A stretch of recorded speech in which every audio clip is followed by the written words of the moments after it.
Lui, c'est Marcel. Il a eu 20 ans en 1913. Et lui, c'est José. Il a eu 20 ans aussi, mais en 2013.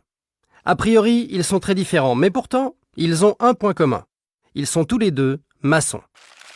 Marcel est devenu maçon parce que son père était maçon, ainsi que son grand-père et son arrière-grand-père, qu'il n'a pas connu parce qu'ils n'ont pas vécu très vieux.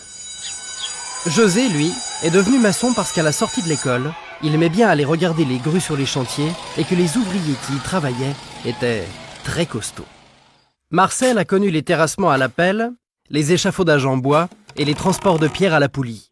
Du temps de José, on terrasse à la pelle mécanique. Les échafaudages sont en aluminium et les pierres ont été remplacées par du béton qu'on transporte avec une grue. Sans le savoir, ils se ressemblent beaucoup. Le soir, ils sont fatigués. Le matin, ils ont mal au dos. Et ils disent même pas mal. Tiens, mais pourquoi il est fatigué, José, avec toutes ces machines?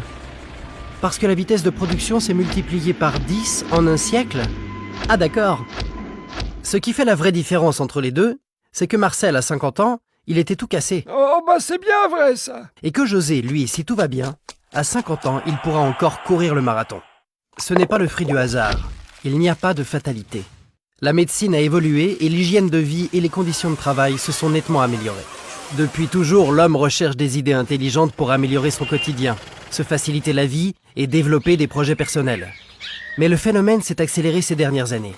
On est d'accord de travailler, mais plus question de se mettre en danger ou de se fatiguer inutilement. Et oui, sans le savoir, l'ergonomie était née. L'ergonomie est un nom barbare qui veut dire adapter le travail à l'homme pour préserver son état physique tout en étant plus efficace. Très intéressant ce truc. Mais comment ça marche? L'ergonomie, ça commence par toi, par ta vie. Il faut que ton corps devienne ton ami. Que tu lui réserves une alimentation équilibrée et des activités sportives régulières. Sans t'en rendre compte, tes fonctions cardio-respiratoires vont être stimulées. Mais qu'est-ce qu'il dit? Et si en plus tu bois de l'eau pendant la journée, tu vas connaître la forme olympique. Mais attention, c'est pas parce que t'es fort que tu vas devenir une machine de manutention. À chaque fois que c'est possible, économise ton corps.